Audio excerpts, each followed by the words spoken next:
What's going on, everyone? Welcome to another episode of the Fit, Healthy, and most of all, Happy podcast. I am your coach and host, Josh, here with It's co-host and co-coach KG, and I'm in the house. It's time to get motivated, so get fired up, sit back, relax. We have an incredible episode as always, and we're going to kick it off with our quotes. I'm going to let Kyle start with his. So my quote is actually from Coach Josh. He put it in for me because he knew I would like it. So basically here is what it is. If you are depressed, you are living in the past. If you are anxious, you are living in the future. If you are at peace, you are living in the present, by Lao Tzu.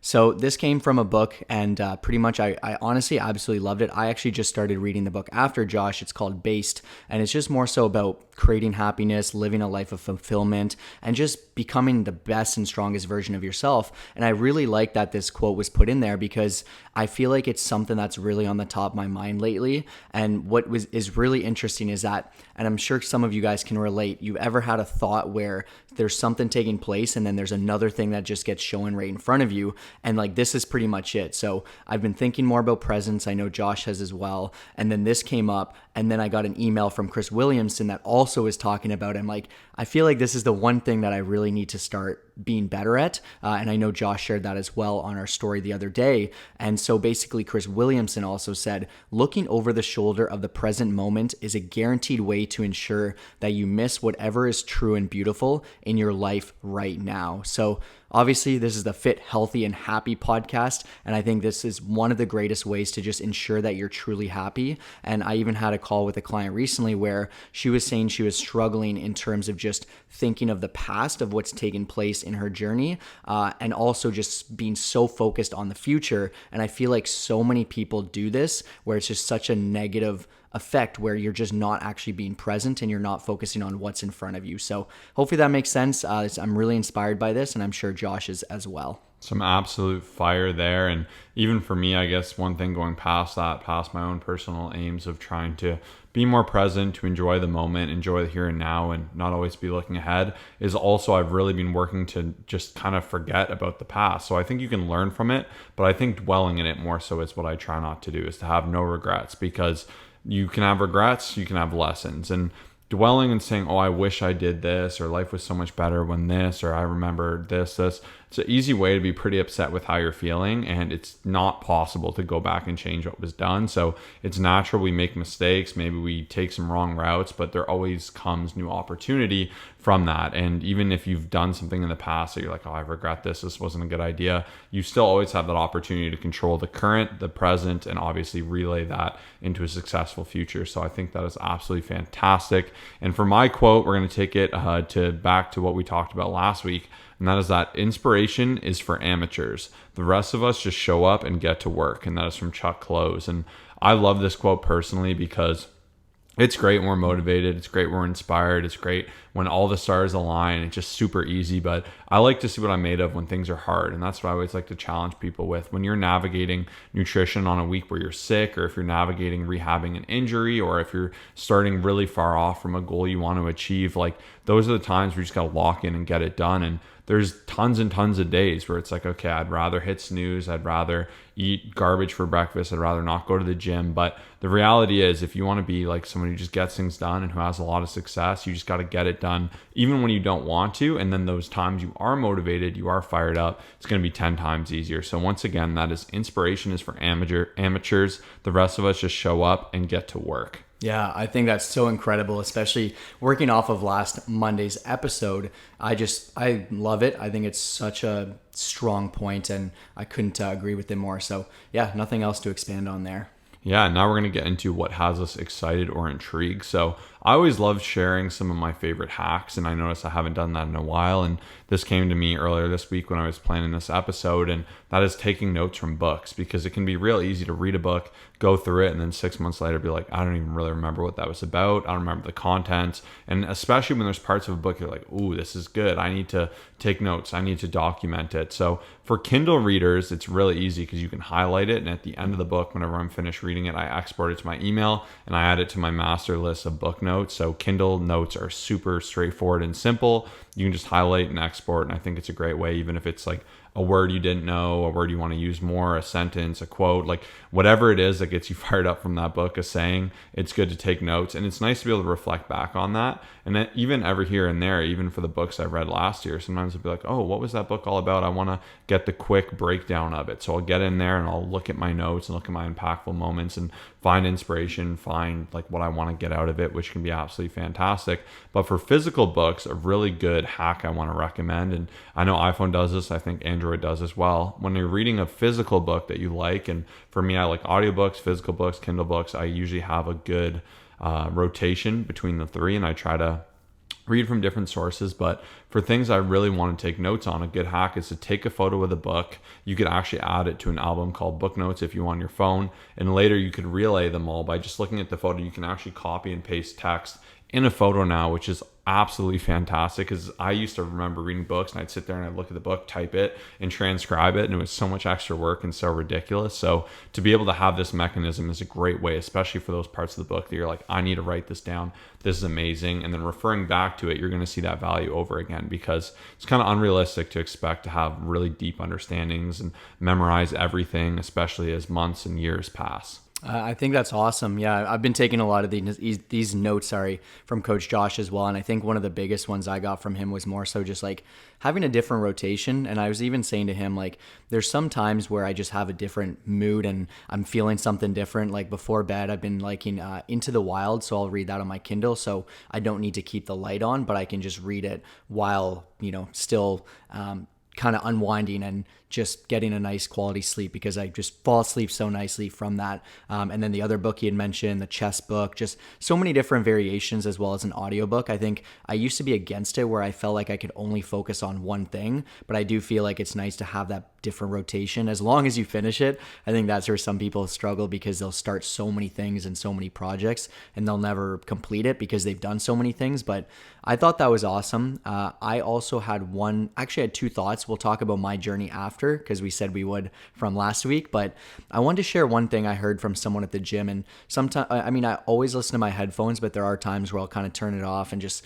spend time. I have a lot of thoughts. I start writing some things down. I'll start doing some captions. And I overheard someone yesterday at the gym, and I thought it was pretty powerful. So someone came up to him. He was a pretty jacked dude. He said, they said, "Hey, your shoulders are looking jacked. Like, what have you been doing?" And I was expecting to hear something different, like, "Oh, I started training them more," or, obviously some good responses. Or sometimes I hear a little bit of, nonsense where, they'll kind of give credit to something that may not actually make a difference. And he just said he switched up his nutrition and he's been dialed in from that. And I thought it was pretty cool, because a lot of people don't think of how our bodies actually change from the nutrition, especially when it comes to shoulders looking more jacked, arms looking leaner, whatever it is, like the physique that is taking place. Of course, exercising is important, consistently working it, overloading it. Like, we always share those tips, but I loved how he just said that he started focusing on that, hitting his protein, hitting his calories, and doing all that stuff. And it was a conversation I overheard where I was shaking my head. I'm like, yeah,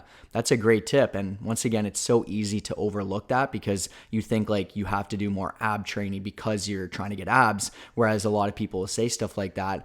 In reality, it's the nutrition that makes a big difference. So just wanted to share that random thought. And that's all I really have. Yeah, I think that's awesome. And actually, from our Spotify, you can actually respond to episodes. And I love looking at the comments. I try to do it at least once a week. And I noticed a comment too where someone actually commented down below saying that they started tracking after we had talked about it in one of our episodes, and they were amazed at how many calories they were actually eating. And they just had no idea. And they're like, the ignorance was bliss for a bit, because now I realize that I actually am having a ton of excess calories. And nutrition in general does get swept to the side because it's not sexy. It's easy to overlook it because it's such a big component of your life, and instead it's easier to think, I want big shoulders, I'm going to do more lateral raise, I'm going to do more frequency. But it is amazing how being on a good diet can make such a difference in your life. It can improve your sleep, it can improve your skin, it can give you more energy, you can feel more satisfied and less cravings throughout the day. Like, it is absolutely amazing. Even too, if you have a really great diet, the capacity to put on more muscle, absolutely just utilizing things like protein. So I think that was a great way to kind of highlight that. And even I just love to hear people taking action on what we talk about in this podcast and hearing about how it helped you and how it can help transform your journey. And even me with my personal journey, just even doubling down on logging accuracy, the more I notice I pre-log, the easier it is. Really having awareness of different things in the day. Like if I have oat milk in my coffee, that's extra calories. If at Chipotle I get something extra, you always got to add that. And maybe you always get a burrito bowl, but you never get cheese. And one day you're like, I'm going to get cheese. It's easy just to log that burrito bowl, but by challenging yourself to really just be as accurate as possible. And the more you can do those small things well and not overlook the small parts of your journey, I found that's where I've gotten the biggest leaps and biggest changes in my physique, and with success with that. Even at this new gym, we've came in using the Atlantis lateral raise, started around 120 pounds, and now I've worked my way up to 155, and really just not getting complacent, pushing myself with that, maintaining form, bringing good intensity in those little 5-pound increments. I've slowly found my way up 35 pounds, which has been fantastic. So don't downplay the small parts of your journey. They can make a big difference. But that's it for my thoughts. Anything else for you, Kyle? Yeah, so I guess I'll jump into, a quick overview of my fitness journey. I know Josh covered his last week, which was super awesome. Hopefully you enjoy a little bit more of these stories, and quite a few of you have said you enjoy hearing more about the personal accomplishments, what has got us to where we are now, and all that great stuff. And even fun fact, I just reflected today, we've obviously been uploading on YouTube for over 10 years. It's about 10 and a half years with 31 million views, which is like, we just crossed the 30 million viewpoint. So we're about to take this podcast to the next level, and even our goal is to make it surpass the YouTube, which is awesome. But yeah, very grateful for that opportunity, because that honestly has changed my life. But bringing it back to the start. So I met Josh, funny enough, playing hockey. So we played on the same hockey team. There's a photo of us where we both had long hockey hair, and that's essentially how we met. We didn't really stay in touch over the years, but essentially I decided to go to a high school that was meant and created for sports, and my mom told me to apply. And essentially what was cool is, I guess at the age of 14, I had to start doing all these different tests, such as hand-eye coordination tests, which would be like a wall ball. You'd throw the ball against the wall and, try to catch it as many times as you could. I remember doing dead hangs. I remember doing like all these things. And this was well before I started lifting, but I had a lot of athletic capacity just from playing hockey, which was pretty cool. So I spent 4 years in a more athletic type school, which was cool. So it was a lot more intense than gym class, and it just really helped me learn a lot more about strength training. And we would do a pool class every week, and it was like really, really cool, where we do tons of different cardio things. And I learned a lot about running. I got into it right away. So from grade 9 to grade 12, we would go to all of the championships. Sometimes we'd win them, which is cool. I had a really great upbringing within fitness, and ever since that, I was in love with it. And basically fast forward to a little bit past, I always wanted to get into fitness, but I just didn't know how. And I didn't want to essentially go down the route of being a personal trainer. I would look at Good Life and all these different chains. And I'm like, this isn't really the move. So I decided to go a different route, hated that, dropped out. And one day Josh was like, hey man, so we had been lifting for a little bit at that point. He would always put us through workouts. It was fun copying him and just having that push, because he was one of the guys like everybody would look up to and be like, holy, like, is this guy deadlifting 5 plates at 18 years old? And he was. So that was really cool. And he said, hey, I just started a YouTube channel, let's film this workout. Long story short is, from there, we just fell in love with it. We loved seeing, people reacting to it. Of course, the first bit of the journey was about us. And basically from there, we just started to want to help more people, because we realized a lot of people not suffer, but they struggle on their journey. And from that point onwards, we just started to document, help people, create content, and just kind of took it from there. So that's a little bit of my story, more so from the ages of like 14 to 20-ish, and then onwards. And from there, once again, we've just been super consistent, dialed in, locked in, and it's been a really good journey. And the best part is there's so much more I look forward to, so much more in store. And I could go on for days. This could be a couple hour long episode talking about everything we've done to get here, but that's all I have for my journey so far. Yeah, and if you have any more questions about our journey, our experience, or things we've overcome, always feel free to ask us questions for our podcast. Also, if you have a question in general that you'd like to see as a Thursday episode, or that you would like to see answered on Motivation Monday, the best way to submit that question is DM us on Instagram and just say question for the podcast and let us know. And we'd be happy to add it to the list, because if you're thinking it, there's a great chance someone else is as well. So you can find us on Instagram at Colossus Fit. So our Instagram is COLOSSUSFIT, and our photo is very similar to the podcast photo. So it's nice and easy to find us. But now we're going to go ahead and showcase a client who has been crushing it. And you can actually see all of our transformations on our Instagram page alongside the individual client's top tips to achieving that transformation. So this can be a great resource for you in your journey, because you can learn a lot from other people and what they've overcome, what's worked from them, and implement that and apply it to your life. But who do we have this week? So this week we actually have Deanne, and she was working and is working with Coach Krista. She's down 18 pounds, 4 inches off the waist, and she actually had an original goal of weighing in at 130. She got down to 124, which is awesome. And even Krista shared some notes with us, and she had said that, Deanne had never missed a day, even with a full schedule being a teacher. She spends a lot of her free time in the summer months hiking, backpacking for extra cardio. And I'm so proud. Like, I love seeing not only the physique changes, but also the mental changes and how great it has to feel. And a lot of people, it's obviously hard to see, you see photos and you see someone obviously is looking more in shape, they're happier, they're another different person, but what takes place behind the scenes, just how they feel day to day, it's absolutely incredible. And even, working off of that, I love seeing someone come in and just put their full foot forward. And whether they have 1 kid or 7 kids, like, I think it's so amazing how much you can impact not only your life, but also the people around you, between your spouse, between your kids, all that great stuff. So we're very grateful for this amazing transformation. Obviously, the opportunity to work with so many of you awesome people. If you are looking to learn more, just check out our website. It's colossusfitness.com. You can find it down below, linked in the first just show note. See what we're all about. Fill out an application. It should only take you 3 to 4 minutes, and we'll get back to you and make sure that we get you some incredible guaranteed results. Now into our mailbag for this week's episode. So first and foremost, we have the question. This was a response to the Spotify as well. So that was another way to submit questions if you would prefer. And the question was, what supplements would you recommend after protein if you're on a tight budget? So going back to what Kyle said, I would really first and foremost change your mindset. If you're on a tight budget, I would say don't worry about any supplements. Don't even worry about protein. You don't necessarily need to. You can get such great protein from good food sources. And I feel like as the awareness of protein being a powerful nutrient has gone more on a larger scale, it's a lot easier to find great protein options. Even when you're eating out, it's become a lot more efficient. So really getting your mindset away from like, I need supplements to see progress.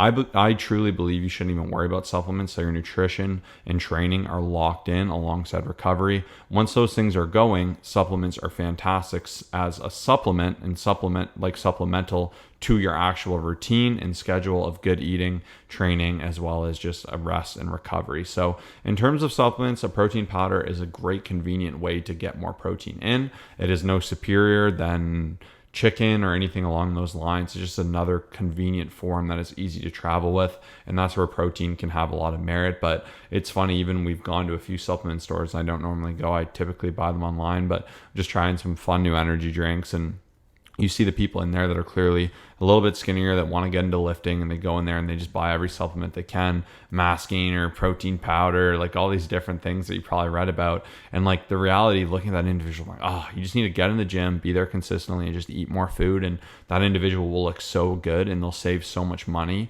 And I think even going in with this attitude of supplements will fix all my problems puts you in a worse spot, because you become dependent on that hope. And when you don't put in the correct effort to match it, you feel like you've wasted your money, you feel like it's impossible for you, and you see no results. And similar to what Kyle said, that's where having a coach to say, do all these things right, you're going to see 10 times the benefit than you would any supplement. But if I had to answer what supplements are effective, we actually have great resources on this as well. We'll link our free supplement ebook for you in the second link, and it actually goes over like the top 5 and the use cases of whether you should try them or not. But I myself don't take many supplements. I honestly don't really use protein powder these days. The exception to that is I have Quest chips usually, which is effectively like a baked version of a protein powder, which is pretty good. So I'll have usually one of those a day. But creatine is a great supplement, especially if you're consistent and you're taking consistently. Creatine is fantastic for giving you more longevity and strength in your workouts. Once again, you're not going to take it one day and notice everything change. It's going to be a small little benefit.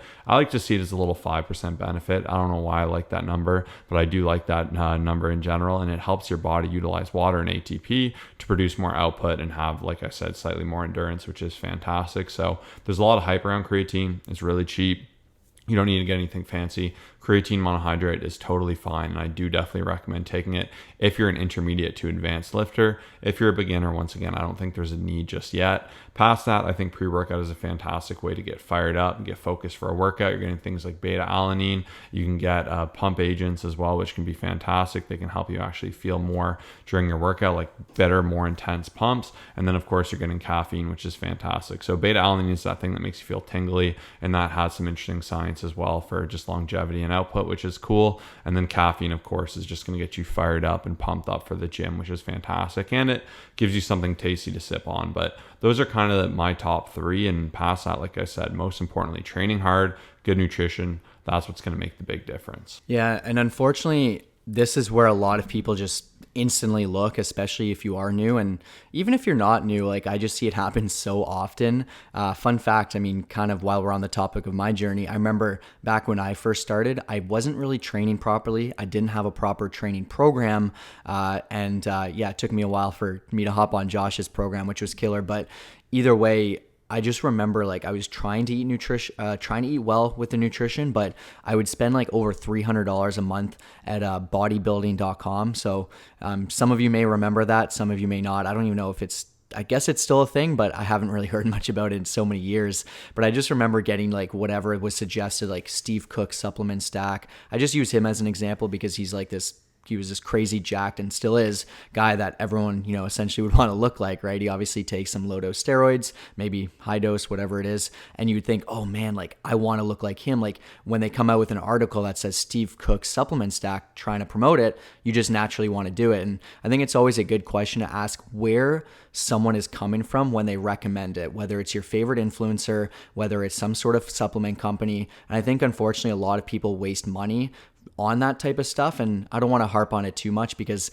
we've all been there and we've all kind of gone through that route, or not all, but I think some of us have. And I think it's really important to just focus on the fundamentals, like Josh said, and obviously just a little bit of the stuff in terms of just, a little creatine here and there doesn't hurt. But I think it's so situational, and that's where, even clients will shoot us a message and I can give such a great answer when someone says, hey, so I've been training super hard. Like I know that they've been putting everything in, they've been doing it for 8 weeks. Everything is solid. Here, we're going to start to integrate creatine into your routine. For someone that's just constantly trying to hit their protein and they're just never there, no matter what we do, no matter what we change, and they have a busy lifestyle, we're going to start to probably integrate protein. If someone just is struggling so hard to get motivation in the gym, they tried everything and they're just wanting to get that little bit of a boost, hey, have you ever tried pre-workout? So a lot of it does come down to the situational person. And once again, these are things that I utilize, and I used to have protein a lot, but because I have Greek yogurt every single day, because I have a protein snack,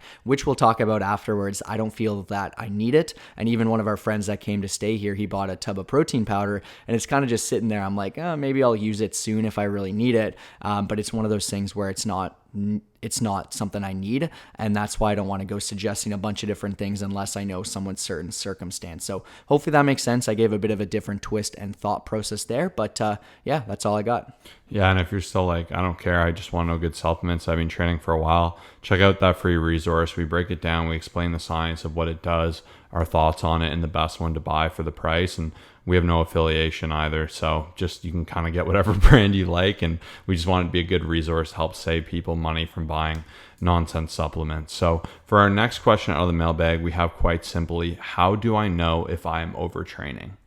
Really good question. And I'll be honest, when I first start off with this, I will say majority of people are not overtraining. I would say 99+%. I don't know the exact stat, but I do say this obviously, with caution, right? Like there obviously can be people who are overtraining, but I do think a lot of it comes down to not exactly overtraining, but maybe under recovering. So what I mean by this is if you're someone who is just never getting enough proper sleep, if you don't have a proper sleep routine, maybe for example, your body just does feel beat up from not recovering and not, once again, getting proper sleep, not, taking the proper rest days. And then also even just potentially never doing stuff like soft tissue work, or, even just a little bit of, I wouldn't say stretching would solve it, but if you are super tight and you wanted to kind of loosen up your muscles and get a massage here and there, like those things do definitely help. But I will say, like, where it does get tough with this question is that obviously I do say it in the sense where I see a lot of people training, and I don't believe that, most people are. But I will say, like, one sign for it is, and a good question to ask is, when's the last time you took a deload week? So if you've just been pushing so hard, and this is where it gets tough, is there's so many different things to consider. If you're pushing yourself always till failure, if you're never taking a deload week, if you're training 6+ times a week, like there's a high possibility. But I would say most people who ask this question, I'll kind of look at their routine and they're training, 4 times, they're doing everything well. They might just feel bit beat up from different scenarios such as lower sleep, maybe they have kids keeping them up, maybe they're overworked at work. But I will say, like, once again, keeping this with caution, I'm not saying that people aren't. Most things come from external sources, and that's where you kind of really have to evaluate. So someone may say, hey, I'm feeling beat up, I'm overtrained, but then at work they're like just being absolutely destroyed, and because of that, it's one of those things that could be affecting themselves in the gym because you're just feeling beat up from other sources. So I know Josh has a lot of different tangibles as well, but that's just kind of my thought process behind that. And the reason I say that is because I've done so much. Like, I've been doing, as a natural athlete, I remember I was putting about 70 to 80 kilometers in running while doing 4 strength training workouts, hitting compounds, doing all this very intense stuff. But of course, I put a big focus into my recovery. And yes, some days I felt beat up, but I got to the point where I wasn't overtraining and I felt still really solid all in all. And I think a lot of times it's our mind that can hold us back thinking, oh, I'm doing too much. I'm doing 5 times. And someone online says I should only be doing 3. So you have to kind of consider that. And that's my honest answer there. Yeah, that's exactly what I was going to get into, which is our body is so much more capable than we think. Like, to most people, they're asking if they're overtraining. Chances are they work a desk job 9 to 5. They're on their phone in the morning, and then they go to the gym for, like, let's say an hour and a half. And they're like, is that too much? And it's like, absolutely not. Like, your body can do so much. And of course, everyone's different. But I do truly believe that people feel the most burnout from other things in their life. Like you said, not having a good sleep schedule, over consuming media, being way overstressed. That can absolutely decimate your gains alongside the sleep. So really addressing those factors, and the more you lock that in, the more you'll start to realize what you're capable of. And also, you have to understand, like, change is uncomfortable. The process of it is helping you, like, especially if you're evolving, if you're going from someone who never lifted to going 5 days a week, you're going to be beat up, you're going to be sore, it's going to take time. And the more you get better with it, the better you eat, you'll be amazed to see how far you can come and how much you improve. So I think Kyle knocked that one out of the park. And we're going to go into our third and final question, which is, what is your favorite high protein snack? So I kind of shared mine. I've been loving Quest chips. They're not cheap, but like around midday, like that afternoon point, I love like Quest chips, some vegetables, maybe some fruit. Like, just feels really good to have that fun salty snack. And I don't always do it, but I do like having that option on a day where I'm having like a more exotic dinner, or maybe if I didn't have like Greek yogurt for breakfast. I do find Greek yogurt is a great snack as well, just with some granola. Simple, protein, carbs, feels absolutely fantastic. So that is something I like to utilize. I do like protein powder and oatmeal. I love smoothies. Those are probably my top ones. Even just a glass of milk, you're not going to get all of your protein from it, but you will get some protein. So if you align that with something else, that can be a fantastic option as well. But I know Kyle's got a list pulled up, so I'm going to let him take over. So what I think is really cool is how far protein snacks have come. Like, when we go into a grocery store, obviously we'll get the essentials, but it's really cool to go into those different aisles and see what they've come up with and all these different, I don't know, just variations. Like the other day I found Quest crackers. I think they were like cheese crackers, and it wasn't anything crazy. It was like maybe 10 to 12 grams of protein, but nonetheless, it's pretty cool to see that you can still have some fun variations while hitting your macros, and it can boost your protein for sure. But we do have a list. I have a list pulled up here, and essentially before I share some different things, like, I really do encourage you to try to look at each meal and see how you can get as much protein as possible. I know we talk about Greek yogurt a ton, but it is the greatest way to start the day. 40 grams of protein, lunch trying to get 40 to 60 grams, sometimes even more for us, and then dinner. When you focus on those meals, it's just so much better than having to just snack all day like some people unfortunately will, especially if you're super busy and on the go and stuff a ton.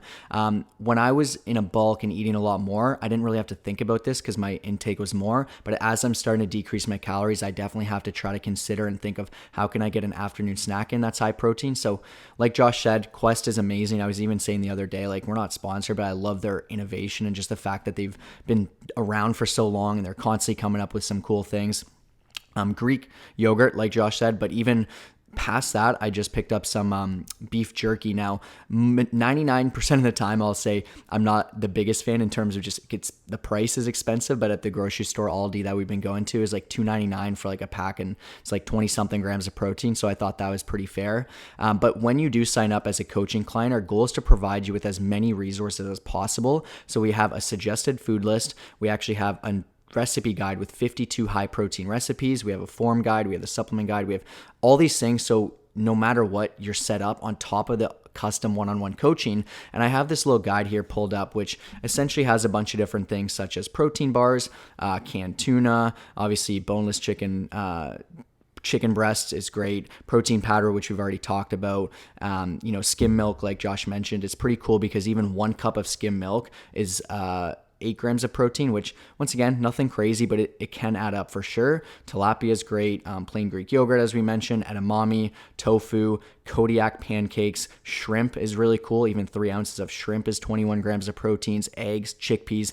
There's so many different things. So more of the story is there are endless options. I do believe focusing on your protein intake is one of the greatest things, if not greatest thing nutritionally to help you out on top of hitting your calories. And I think a lot of people overlook it. And I just want to share some of my favorite things, and hopefully that helps. Yeah, and play around, see what works best for you. Everyone's different. Some people just like eating plain chicken breast and they're cool with that. And some people, that's the last thing they'd ever want to do. And they're like, I need something more exciting than that. And I even find too, if you are going to snack, like trying to find a high protein snack will also further help with those goals. But like Kyle said too, getting early with your protein and like just building a habit and really just having the attitude of like, I will find my way to succeed with it makes it so much easier. You'll get in a flow and it's really easy. Like even me, I do 215 grams each and every day, and it's quite simple at this point. I don't even have to put much thought into it. And that's because I built those habits, laid that framework. But once again, before we close out this episode, if you want that free supplement guide, definitely be sure to check that out.